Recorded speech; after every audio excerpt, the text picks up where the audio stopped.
Welcome to CAGO TV, and I'll be your storyteller tonight. Turn the volume to a comfortable level, take a deep breath, and let tonight's tale take you to a place where reality and fear intertwine, a place where chilling stories are told with the breath of truth. Turn off the lights, lean back in your chair, and let your imagination be guided by the shadows of fear. December began with chilly air and gusts of wind carrying the scent of snow, blanketing the small neighborhood where William and his mother Julia lived. Their house sat at the end of a quiet street, surrounded by tall pine trees now dusted with a light layer of snow. Like any 10-year-old, William was thrilled about the upcoming Christmas season, especially the holiday break that gave him plenty of time to dive into his favorite video games. One evening, while Julia was busy in the kitchen preparing dinner, William sat in an old armchair in the living room, his eyes glued to the computer screen. He had just downloaded a new game called Winter Quest, a popular online adventure game that all his friends at school had been talking about. The game was set in a small snow-covered village where players had to complete challenging quests to unlock new areas. As Julia returned to the living room with a plate of warm cookies, she heard William laugh excitedly. "Did you meet someone in the game?" she asked, setting the plate down on the coffee table. "Yeah, Mom. Someone named Mr. Frosty," William replied without looking away from the screen. "He's helping me find treasure. He knows so many cool tips for this game." Julia smiled, feeling relieved that William seemed to have found something to brighten his mood after being cooped up indoors due to the cold weather. Still, she gave him a gentle reminder. "Just remember, don't share anything personal, okay? Never tell anyone online anything about yourself or our family." "I know, Mom," William replied quickly, his tone carrying a hint of impatience, eager to return his full attention to the game. Over the next few days, William often mentioned Mr. Frosty with growing enthusiasm. Not only did Mr. Frosty help him tackle difficult quests, but he also shared interesting stories within the game, like legends about a mysterious Santa Claus, or special rewards that diligent players could earn.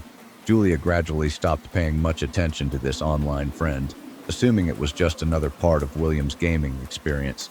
But then, the stories William shared started to take a strange turn. One evening, as they sat down for dinner, William asked abruptly, "Mom, how does Mr. Frosty know about the big tree in our yard? He said it's really pretty." Julia froze for a moment, looking at her son in surprise. "He said that?" "Yeah, he said he likes trees too, and he's sure I love playing under that big tree." A chill ran down Julia's spine. She knew the large maple tree in their yard was quite distinctive, but how could an online friend, someone who only interacted with William through a video game, know about it?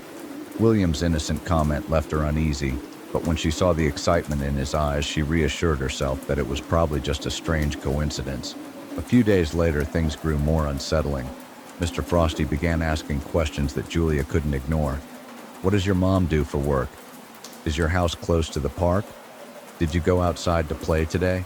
Julia's concern deepened, but she didn't want to alarm William. She started keeping a closer eye on what he was doing on the computer, making a point to stay nearby whenever he chatted with Mr. Frosty. For the most part, everything in the game seemed innocent, just a helpful online friend guiding William through quests and sharing fun stories. Still, Julia couldn't shake the feeling that something wasn't right. She tried to convince herself she was overthinking things, that it was all harmless. But deep down, she knew this wasn't just a coincidence. Something about Mr. Frosty felt off, and her instincts told her to stay vigilant. On Christmas Eve, William's small house was filled with a cozy warmth. The smell of gingerbread cookies Julia had just baked wafted through the air, mingling with the glow of twinkling lights on the Christmas tree they had decorated together the week before. But while Julia tidied up the kitchen, William was engrossed in his computer, his eyes wide with excitement as he immersed himself in the vibrant world of Winter Quest. "Mom, look at this. Mr. Frosty just sent me a special gift in the game," William called out, his voice brimming with enthusiasm. Julia dried her hands and walked over to look at the screen. A virtual gift box with a bright red ribbon appeared. When William clicked to open it, a message popped up. "You've been very good this year. Santa is closer than you think." Julia felt a twinge of unease. The message, while seemingly innocent, gave her a strange feeling she couldn't quite shake. "Don't stay up too late, okay?" Julia said, keeping her tone calm. "We've got lots to do tomorrow, and you'll need to be up early to open presents." "I know, Mom," William replied quickly, his eyes still glued to the screen.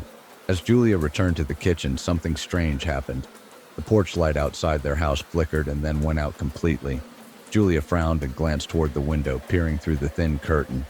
Outside, the night was pitch black, with light snow falling softly onto the quiet street. But then, for just a moment, she thought she saw a figure move past the edge of their yard, faintly illuminated by the dim glow of the streetlight.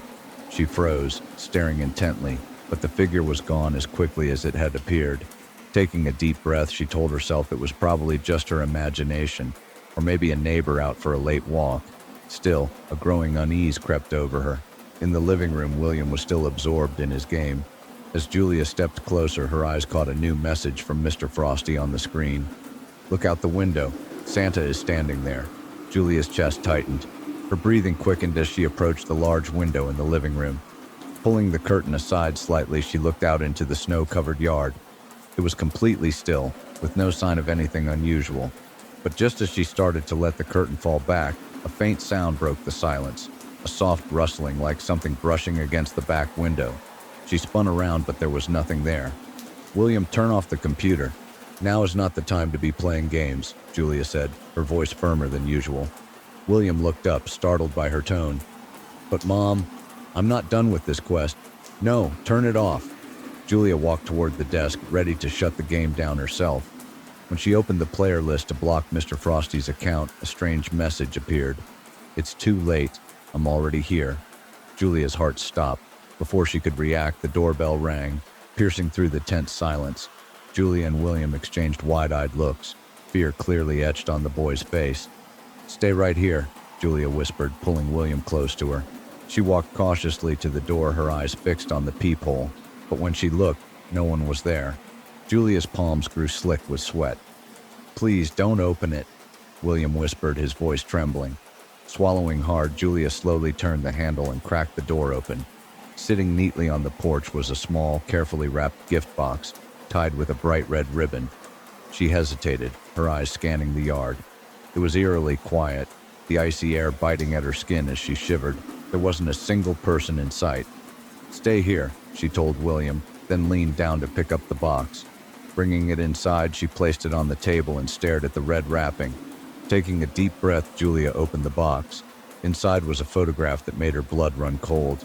It was a picture of William playing in their yard during the summer, wearing a blue t-shirt she vividly remembered.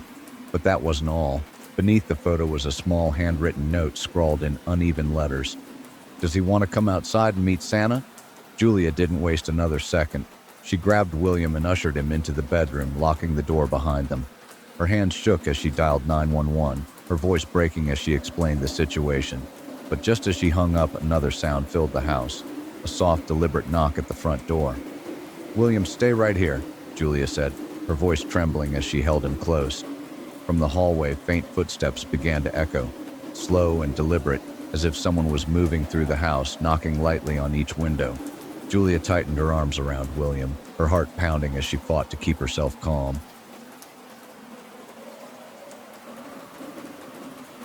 The doorbell rang again, louder and more insistent this time, as though whoever was outside was losing patience. Julia pulled William close, feeling the trembling in his small frame. "Mom, don't open the door, it's him, isn't it?" William whispered, his voice cracking.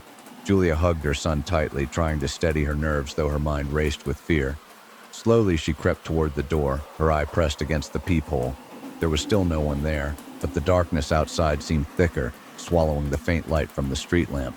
This time, however, she noticed something chilling: footprints in the snow. They led from the main road straight to the steps of her porch, then circled the house, heading toward the living room window. Julia's heart pounded as she spun around and rushed to the window, yanking the curtain aside. What she saw made her blood run cold, a face pressed against the glass. The distorted features were partially obscured by a fake Santa beard and wig. The figure's pale, glassy eyes locked on hers before disappearing into the shadows. Her hands trembling, Julia grabbed the phone and dialed 911. "There's someone outside my house. A man. He's watching us," she yelled, panic rising in her voice. "Stay inside, lock your doors, and don't engage. Officers are on their way," the calm, measured voice of the dispatcher replied. But it did little to calm Julia's fraying nerves. Suddenly, heavy footsteps thudded across the roof, slow and deliberate. William's body shook with fear as he clutched her arm.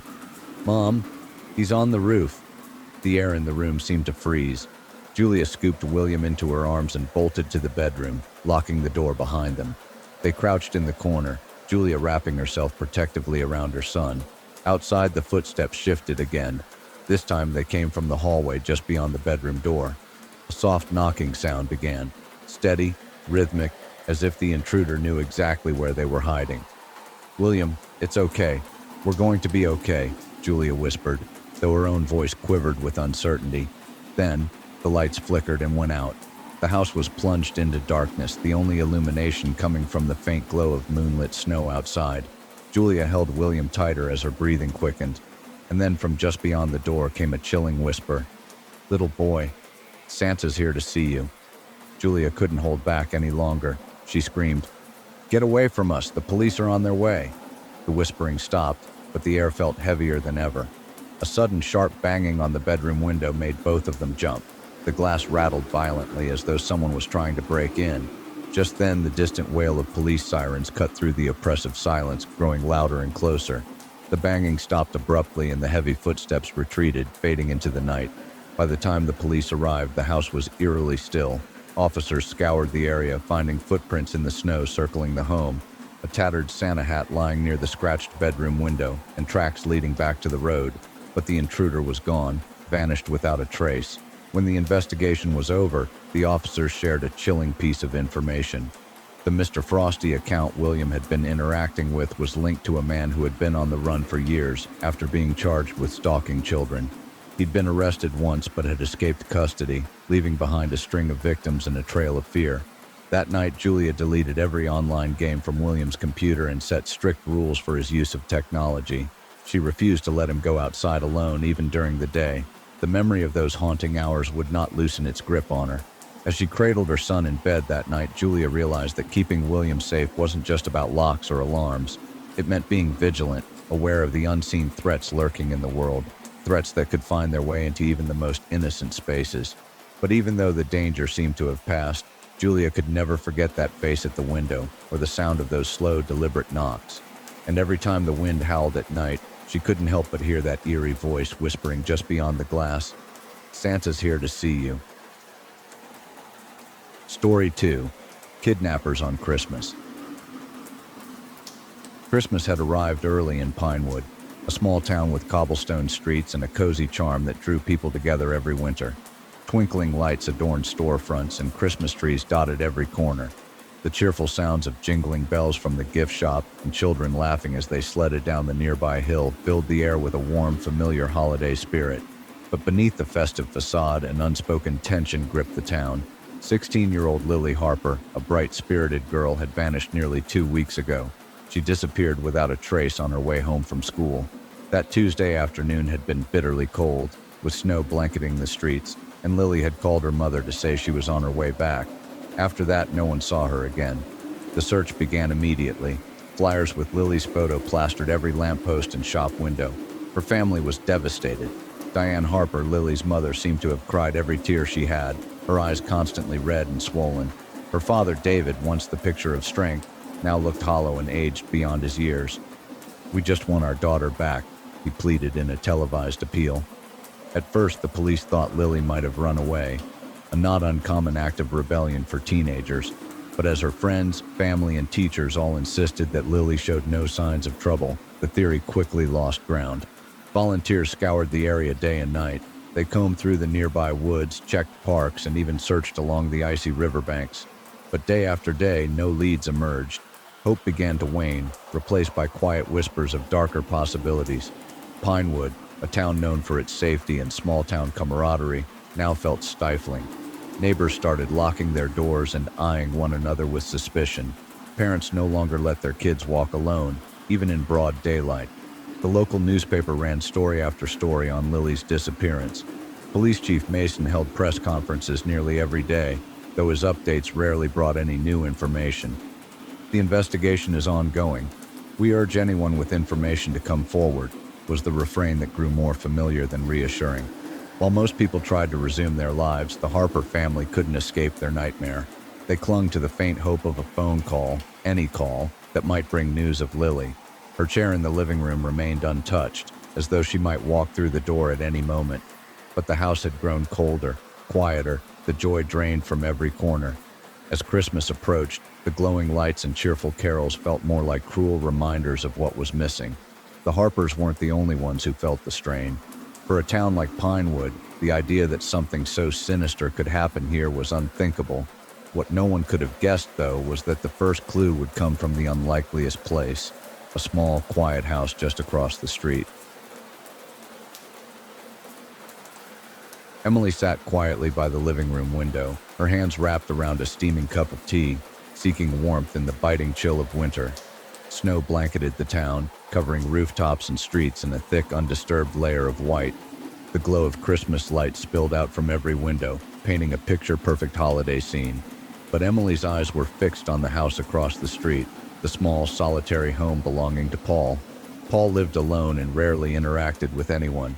Since he'd moved in, Emily had never seen him invite guests over or take part in any community events. He always appeared withdrawn, his gaze downcast as if avoiding eye contact with the world. Jacob, her husband, had reassured her once, saying Paul was just a lonely man, nothing to worry about. But ever since Lily Harper's disappearance, Emily wasn't so sure anymore. What caught her attention was Paul's balcony light. 3 nights ago it began flickering, weak, irregular flashes that at first seemed like a simple electrical issue. Emily had barely given it a second thought, but on the second night the light blinked again, this time in an odd, almost deliberate rhythm. That was when she started feeling uneasy. Tonight the light was flickering once more. This time Emily decided to pay closer attention. She grabbed a notepad and started jotting down the pattern, trying to make sense of it. As she stared at the flashes, something clicked in her mind, a memory of Morse code from her favorite detective novels. Her hand trembled as she began deciphering the blinking light. "Oh," she whispered. "SOS, a universal distress signal." Emily's heart raced. She stared at the faint blinking light across the street, a growing sense of dread settling over her like a heavy shadow. The next morning, Emily told Jacob about her discovery, but as usual, he laughed it off. "Babe, you've been reading too many mysteries," he teased, brushing off her concerns. "Old lights flicker all the time, and Paul, he's weird, sure, but not dangerous." Jacob kissed her on the forehead, grabbed his coffee, and left for work, leaving Emily alone with her uneasy thoughts. By the 4th night, Emily decided she needed proof. Armed with a video camera, she positioned herself by the window, determined to capture the strange light and anything else unusual. Around 8 p.m., she watched Paul leave his house, walking briskly down the snowy street. Minutes later, the balcony light began to blink again, its erratic flashes unmistakable. This time, it wasn't just the light. Emily heard something, a faint noise drifting across the street. At first, it was barely noticeable, soft, weak tapping, like someone gently hitting a metal pipe. The sound had a steady rhythm, deliberate but not loud, like someone trying to signal without drawing too much attention. Emily's breath hitched. If Paul wasn't home, then who, or what, was making those sounds? She leaned closer to the window, straining her eyes against the dark. The house across the street was almost entirely black, save for the dim, flickering balcony light. She scanned for movement, a shadow, anything that might explain the noise, but saw nothing. The tapping continued, steady and unrelenting, like a cry for help muffled by the thick winter air. The next morning, Emily decided to dig deeper. She searched for information about Paul, but came up with almost nothing. He'd lived in the town for most of his life, but left barely a trace. No family, no friends, no connections. It was as if he existed on the fringes of Pinewood, unnoticed by everyone. Her suspicions grew stronger, but Emily felt trapped, unsure of her next move. Jacob kept dismissing her concerns, insisting she was overthinking. But deep down, Emily couldn't shake the feeling that something was terribly, horribly wrong. Emily couldn't shake the feeling of unease. After recording the video of Paul's balcony light flashing, she and Jacob reviewed it carefully.